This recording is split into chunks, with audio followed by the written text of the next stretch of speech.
Hello, boys and girls. This screencast will show you how to add a point of interest into a scene in Google Tour Creator. First, open up the scene that you would like to add a point of interest to.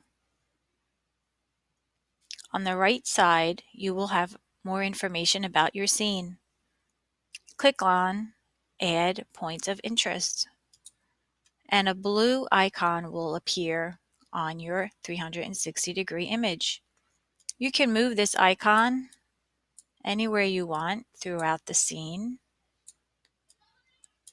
so that people know the area of the scene that you are referring to.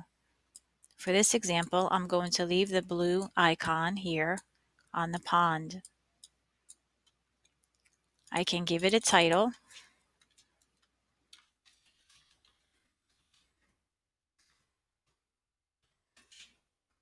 Give it a description.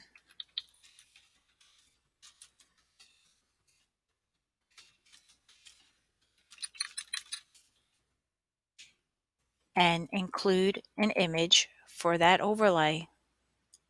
Click on the icon for the image, select an image, and find an image that you want to display.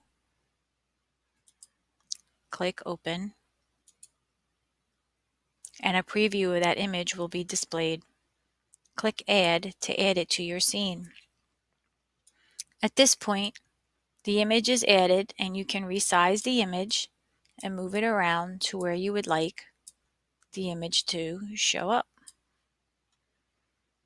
Also, for points of interest, if you click on the three-dot menu here, you can delete it or you can move it up and down on this scene.